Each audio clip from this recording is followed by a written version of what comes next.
The storm is coming. Are you ready? There's a quiet war happening inside you. It's not loud, it's not violent, but it's relentless.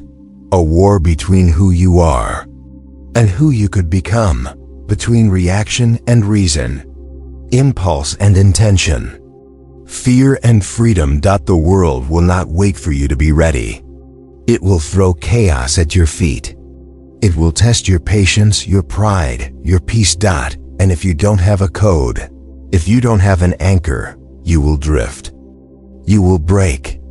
Or worse, you'll become someone you don't even recognize.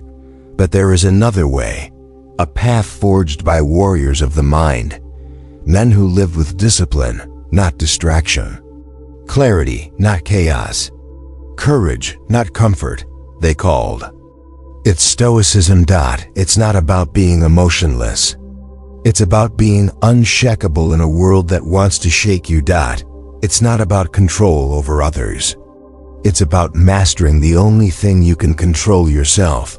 This is an ancient wisdom, locked in dusty scrolls. It's a weapon, sharpened by fire, built to survive today. So if you're tired of feeling powerless, if you're done waiting for life to change on its own, if you're ready to become the kind of man chaos respects, then these 7 Stoic rules, these hard-earned truths, are your foundation. Not for a perfect life, but for a powerful one. Let's begin. 1. The power of Stoicism in a modern world. Did you know that the secret to turning your toughest life challenges into your greatest opportunities was discovered over 2,000 years ago? Picture this. You're going through a storm in life, stress, setbacks, things not going your way.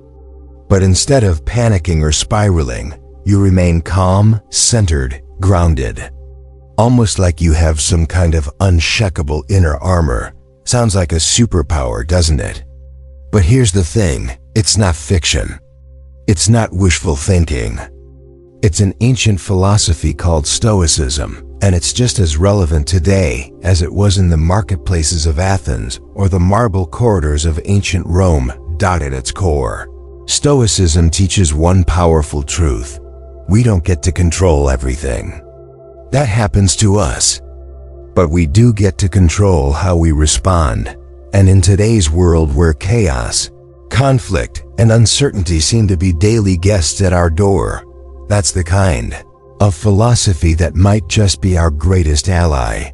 Here's a twist that might surprise you.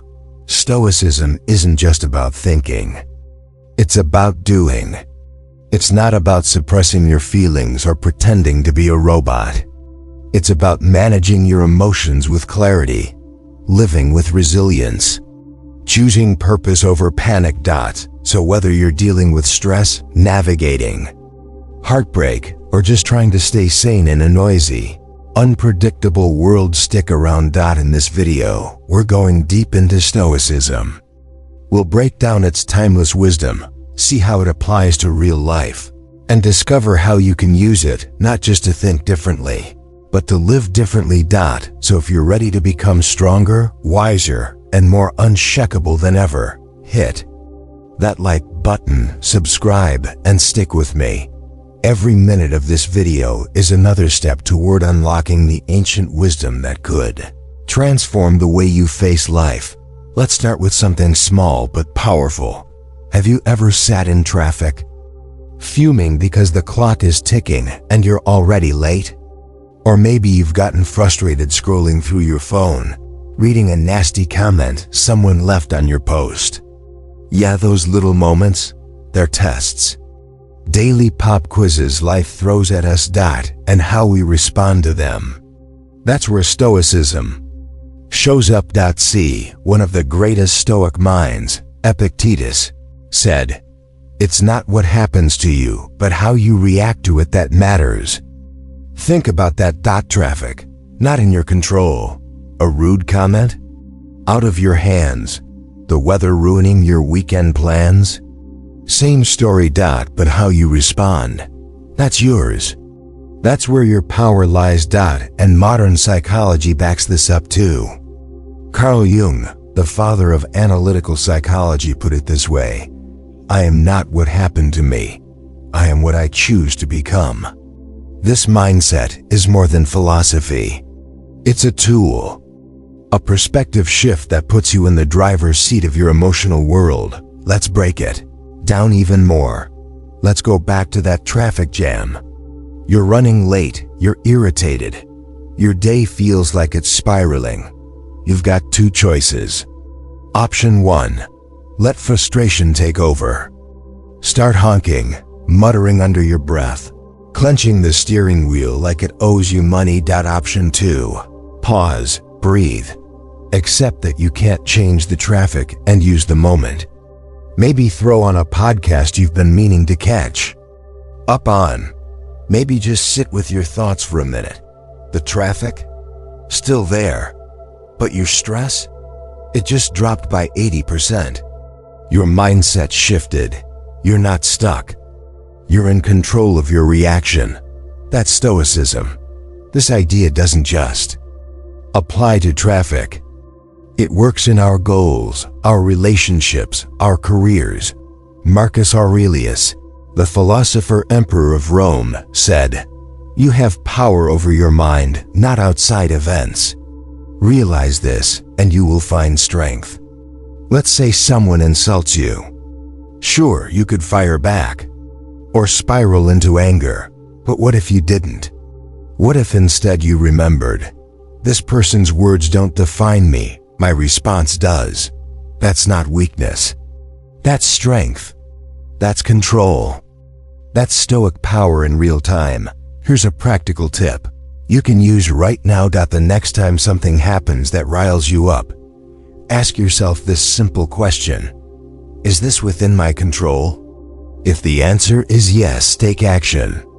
If the answer is no, let it go. Simple. Yes, easy, not always.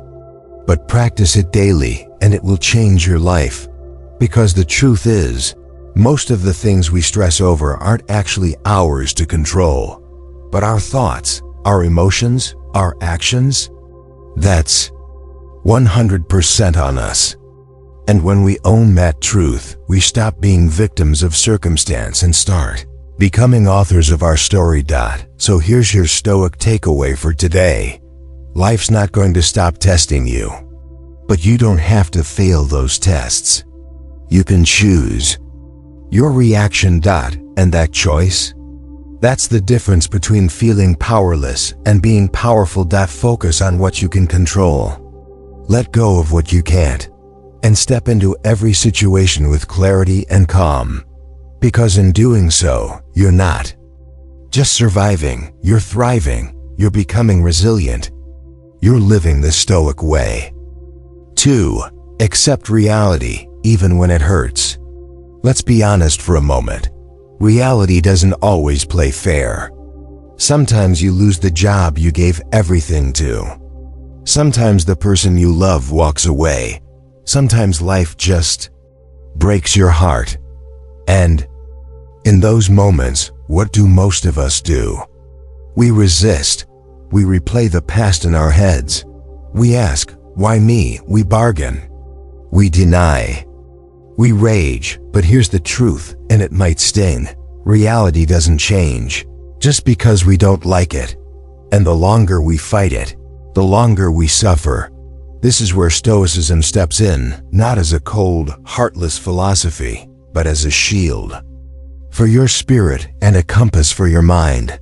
The Stoics didn't say, don't feel pain. They said, don't be crushed by it.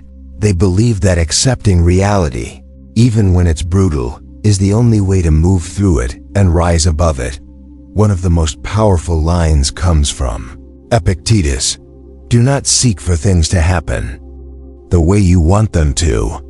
Rather, wish that what happens the way it does. Then you will be happy. Let that settle in. It's not about giving up your goals or dreams. It's about facing what is fully, without flinching.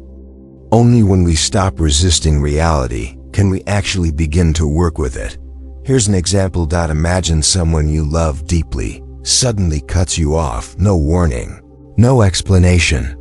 You feel betrayed, confused, hurt. What do you do? Most people obsess. What did I do wrong? How could they leave me like that? This isn't fair. But the Stoic approach is radically different. It says, yes, this hurts. But this is what happened. My job is not to change the past, but to respond with strength and wisdom in the present. It's not about being emotionless. It's about not letting your emotions own you. There's real freedom in that. Real peace. Marcus Aurelius, writing in his private journal while leading a vast empire and facing wars, plagues, and betrayals, wrote, "Objective judgment, now at this very moment. Unselfish action now. Willing acceptance now of all external events. That's all you need." Read that again. Objective judgment. Unselfish action. Willing acceptance. Not tomorrow. Not when it feels easier. Now that's the Stoic trifecta. When something painful happens, we tend to ask, why is this happening to me? But the better question is, what will I do now that this has happened? That's the shift. That's the pivot. From victimhood to power. Let's look at another real-world situation. You worked hard for a promotion, but it goes to someone else. You could complain. Blame the system. Wallow in resentment. But none of that changes the outcome. A Stoic would say, the promotion wasn't mine to control. My effort, my discipline, my attitude, that's what's mine. That's what I keep improving. See the difference? You still feel the sting of disappointment, but you don't let it define you. You own your next move. You stop trying to re-edit the past and start rewriting your future. Now, let's make this practical. Here's a simple daily Stoic exercise. The reality check whenever something unexpected or painful happens. Ask yourself, is this within my control? What can I do next that aligns with my values? Can I fully accept this moment without resisting? Acceptance doesn't mean agreement. It doesn't mean liking the pain. It just means seeing it clearly so you can respond wisely. And let's be clear, acceptance is not weakness. It's not defeat. It's clarity. It's power, because once you accept what is, you free up all the energy you were using to deny, blame, or resist. And that energy, it can be used to heal, to rebuild, to evolve. Let me leave you with this. Every scar you carry, physical, emotional, spiritual, was once a wound. But scars aren't signs of weakness. They're proof that you faced pain and survived. And if you're watching this right now, you've already made it through more than you probably give yourself credit for. So take a breath. Accept the world as it is. And then with calm, with courage, shape it with your actions. Because the most powerful person in the room isn't the loudest or the one who has it all figured out. It's the one who can look reality in the eye and still move forward with grace. That's what Stoicism teaches. And that's what you're learning to live. 3. Be mindful of your thoughts. They shape your reality. Let's start with a truth that most people ignore. You are not your thoughts. But your thoughts can become your life. Every emotion you feel, every reaction you have, every decision you make, it all starts with a thought. And left unchecked, your thoughts can become distorted mirrors that twist your perception of reality. The Stoics knew this. Long before psychology gave it a name, they mastered the inner battlefield, the space between stimulus and response. Epictetus said, "It's not things that upset us, but our judgments about things." Think about that. It's not the breakup, the job loss, the rejection that truly breaks you. It's the meaning you attach to it. You think, I must not be good enough. They don't care about me. I failed again. But those are interpretations, not facts. They are judgments you made in the heat of emotion. And if you're not careful, You start treating them like truth. Here's the trap. Most people live on autopilot. They never examine their thoughts. They let fear, ego, insecurity, and past wounds write the script of their life.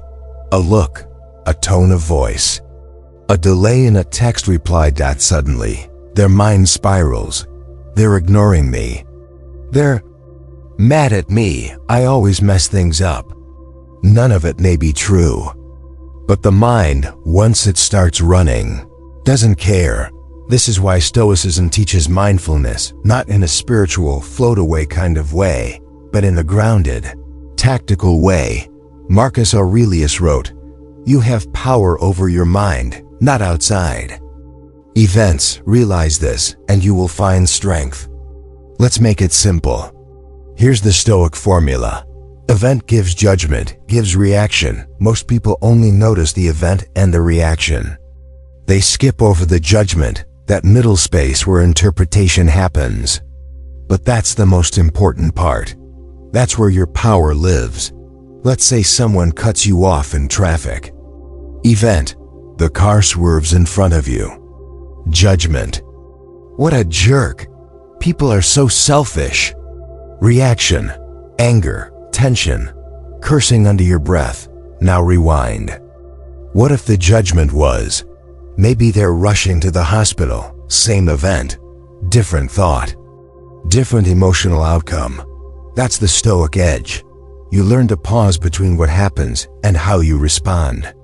You learn to watch your thoughts, not obey them blindly. Here's a practice you can use right now.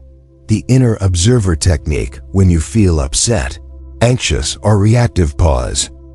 Ask yourself, what exactly did I just think? Is that thought true, or just a reflex?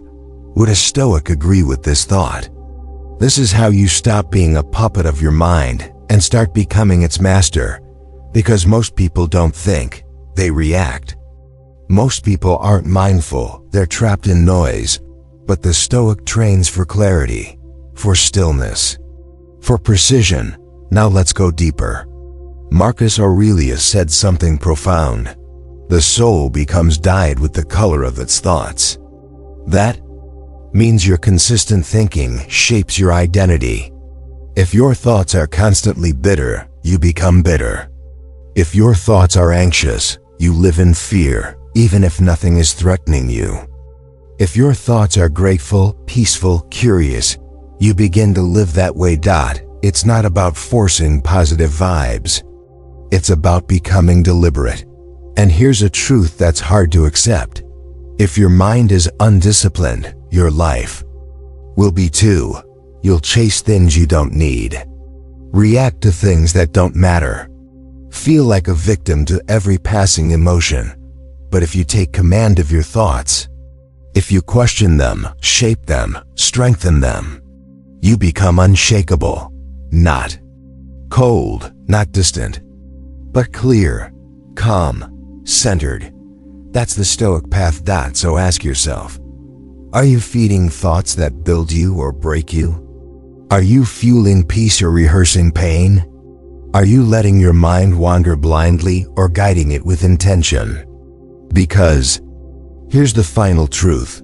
The world outside may be chaotic, but the war is always won or lost inside. Train your thoughts, and you train your destiny. 4. Resilience isn't about winning, it's about enduring. We live in a world obsessed with winning. Crush your goals. Dominate the competition. Be number one. But the Stoics saw things differently. To them, real strength wasn't about overpowering others, it was about withstanding the storm. Because let's face it, life doesn't care how motivated you are. It will punch you in the gut anyway. People will betray you. Plans will fall apart. Illness, loss, failure, they will visit. You eventually and in those moments, success isn't defined by how high you rise. It's defined by whether you can keep going. Seneca once wrote, "Sometimes even to live is an act of courage." That's not just poetic. It's painfully real. When you lose someone you love, When you wake up every day with the weight of failure on your chest. When you feel alone, misunderstood, empty. Just staying in the fight is already heroic. Not giving in to despair. Not becoming bitter. Not letting the darkness win. That's resilience. But here's what most people get wrong. They think resilience means being hard, emotionless, numbed out. It doesn't. Resilience means you feel everything and still choose to stand. You bleed, but you don't break. You cry, but you don't quit. You suffer, but you don't become cruel. That's what makes it powerful. That's what makes it stoic. Marcus Aurelius, the emperor surrounded by war, sickness, and betrayal, said, "If you are distressed by anything external, the pain is not due to the thing itself, but to your estimate of it, and you have the power to revoke that at any moment." In other words, the world can shake you, but only you decide whether it shatters you. And that's what stoic resilience is. Not immunity to pain, but immunity to surrender. Here's a story you need to hear. Epictetus was born a slave. He was beaten, treated like property, had no status, no protection, but even in chains he trained his mind. Even in the face of cruelty, he kept his inner freedom. Eventually, he was released and became one of the greatest philosophers in history. Not because he conquered a kingdom, but because he conquered himself. That's the quiet victory most people will never understand. And you? You've been through your own storms. You've carried pain in silence. You've gotten up when no one was watching. You've kept going, even when your heart whispered, "I can't do this anymore." That's the kind of strength the Stoics respected most. Not flashy, not loud, but real. Here's what they'd remind you. Endurance is nobler than dominance. Showing up on your worst days counts more than winning on your best. The greatest achievement is refusing to let life break your character, because life will test you repeatedly, and most people crack. They grow resentful, cynical, weak. They give up on values, on discipline, on hope, but you don't have to. So, what does stoic endurance look like? It's not dramatic. It's not Instagrammable. It's the quiet act of holding the line. Waking up and doing the work when it feels meaningless. Staying kind when people hurt you. Sticking to your principles when shortcuts tempt you. Saying, "This hurts, but I'm still here." There's power in that. A kind of sacred fire in it, because the world watches and it underestimates those who endure. It sees them as passive, soft, too quiet. But the Stoic knows, the man who endures is the man who cannot be defeated, not because he always wins, but because he never gives in. So next time you fall, next time life makes you question your strength, don't look for comfort. Look for courage. Remember, resilience isn't about looking strong. It's about becoming strong by refusing to stay down. The Stoics didn't chase comfort. They chased character, and character is forged in the fire of endurance. Stand up. Keep going, and let your scars become proof that nothing could break you. 5. You can't control events, but you can always choose your response. There's a Stoic truth so simple, so powerful, that it can completely shift the way you see your life. You don't control what happens, but you always control how you respond. That's it.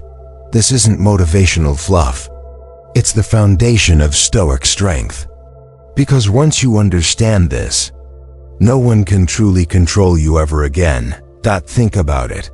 You can't control who leaves you, who betrays you, what breaks, what illness arrives, what loss knocks the air from your chest, or what crisis hits your life like a wrecking ball. You can't stop life from being unfair. You can't stop people from being cruel. You can't stop reality from being messy, chaotic, and unpredictable. But the Stoics would say, so what? None of that is yours to control. Your job is this: to respond well. Epictetus said it best. It's not what happens to you, but how you react to it that matters. Let that sink in. He was a former slave. He had no power over his circumstances.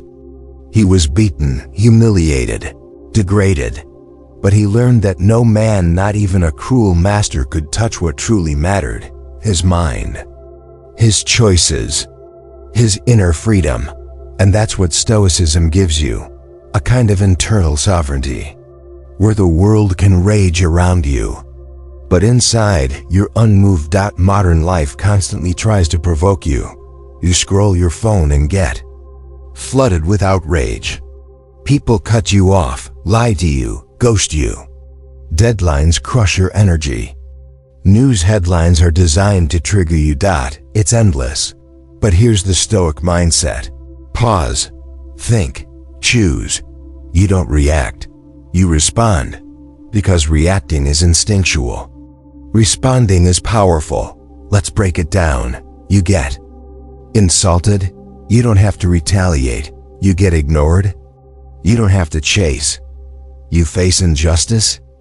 You don't have to collapse into rage or victimhood. You feel pain. You don't have to let it define you.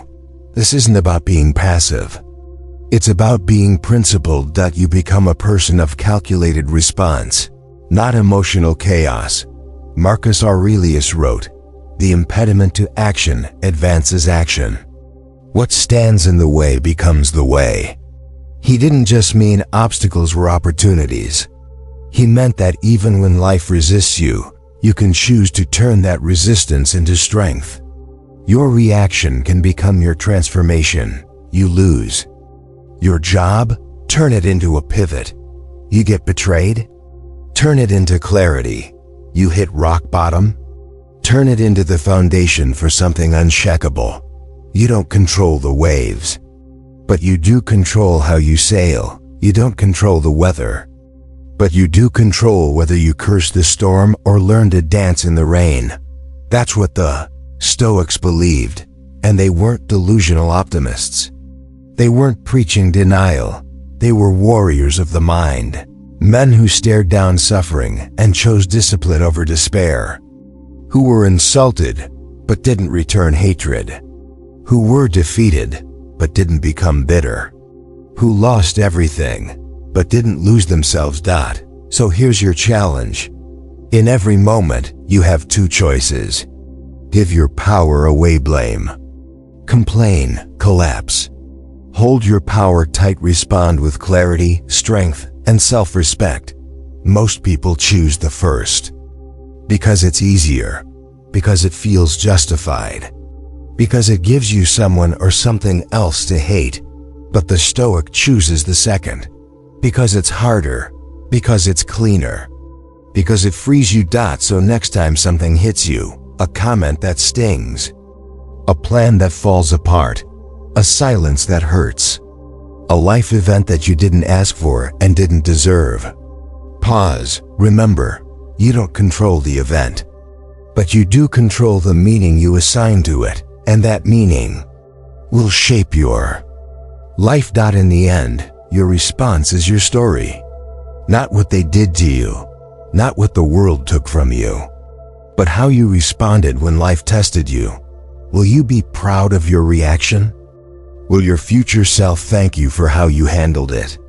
Or will you look back and realize you handed your power away for free? Choose wisely, because the only true control you have in this life is how you respond when everything else is out of your hands. That's where your freedom lives. That's where your strength begins. 6. Less desire, more direction. There's a reason most people feel lost. It's not because they're lazy, not because they're weak, not because they're not motivated enough. It's because they've been taught to chase everything except clarity. They're addicted to wanting, not moving, not building, Just wanting desire is a trap. The Stoics knew this. Seneca said, "It is not the man who has too little, but the man who craves more, that is poor." Let that land. You can have money in the bank, a body in shape, people who admire you. But if your heart is full of restless craving, you're still broke on the inside. Modern life thrives on this. Marketing doesn't sell you a product, it sells you a feeling. Buy this and you'll feel attractive. Own this and you'll feel powerful. Use this and you'll feel less lonely. And the lie? Those feelings never stay. So you chase again, and again, and again, until your life becomes a hamster wheel of dopamine hits with no direction. But the Stoic way is different. They didn't try to eliminate all desire. They tried to aim at not toward possessions, not toward status, but toward virtue, toward a higher way of living. They asked, "What kind of person am I becoming? Are my actions aligned with my principles? Am I wasting time chasing things I don't even truly value?" Here's a hard truth. Most people don't need more motivation. They need less distraction. They need to stop flooding their mind with comparisons, temptations, and shallow goals, because the more scattered your desires, the weaker your direction. Imagine trying to row a boat with 10 paddles in 10 different directions. You won't move. You'll spin in circles. That's what a life of craving looks like. Now imagine this.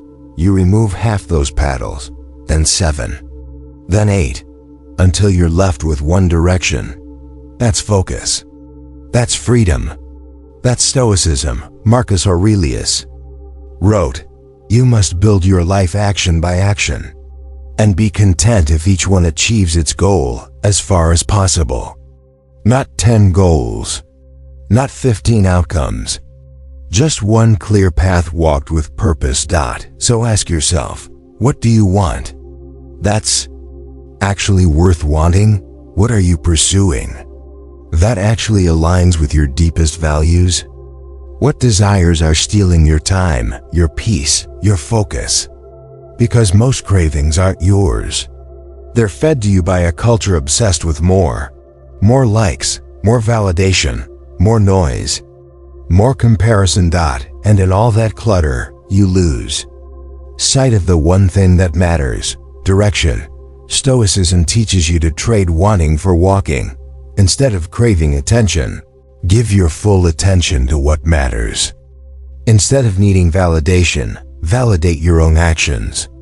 Instead of hoping to be admired, become admirable regardless of who sees it. That's the kind of man who commands respect. Not because he wants it, but because he doesn't need it. So, here's the challenge. Every day, subtract a little. Less scrolling, less comparing, less reacting, less desiring things that don't truly serve you. And with each subtraction, you'll find something clearer. More time, more energy, more peace, more direction. You don't need to chase more. You need to crave less and commit deeper. Because, in the end, the man who desires nothing but mastery over himself is the man who walks with unstoppable direction. That's the Stoic path. Quiet, clear, unshakable. 7. Nothing lasts forever, and that's a gift. Everything you love, everything you fear, everything you cling to, it will all pass. That's not a threat. That's not a warning. That's liberation. Because once you understand this, truly understand it, you begin to live differently. Not with fear, but with fire. Not with anxiety, but with awareness. The Stoics had a name for this truth: memento mori. Remember, you will die. But this wasn't some grim obsession with mortality.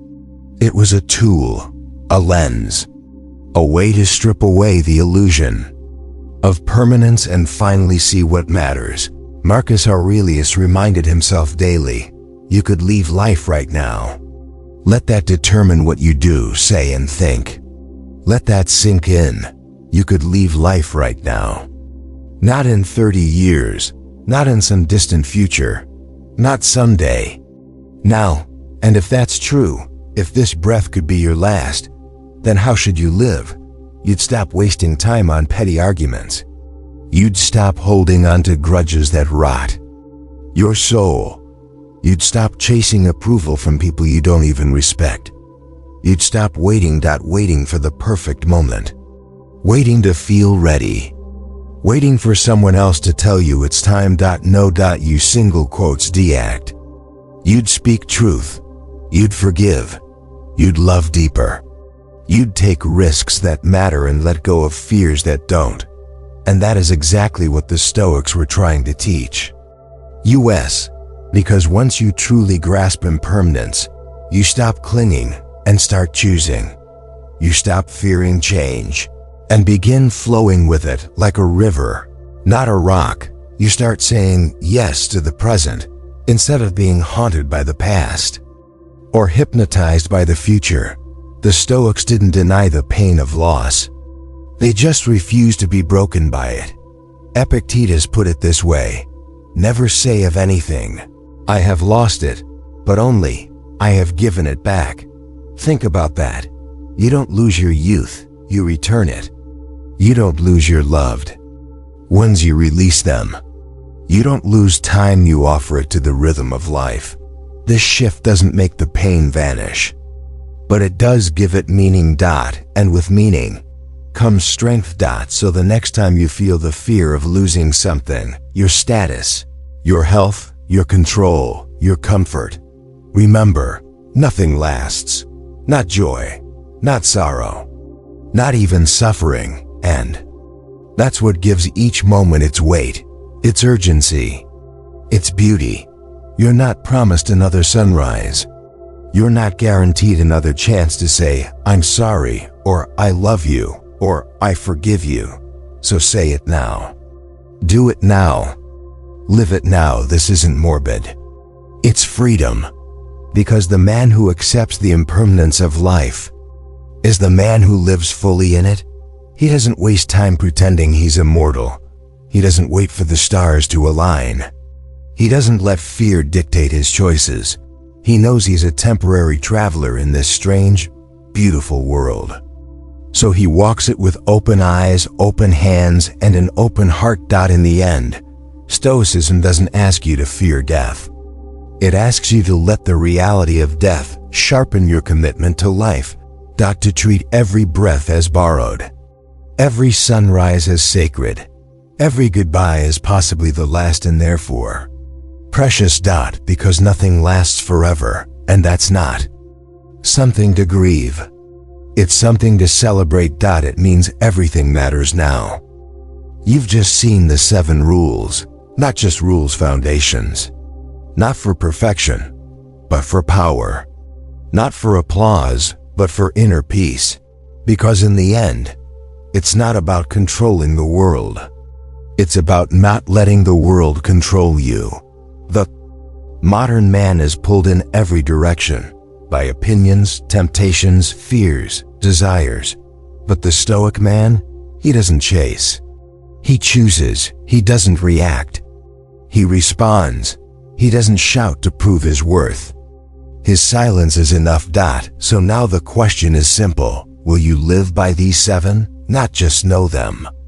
Not just admire them, but embody them when it's hard, when it hurts, when no one's watching. Because your real power is not in how loud you speak, but in how deeply you live. Be still. Be sharp. Be dangerous in your silence. The world will notice. And more importantly, you will too.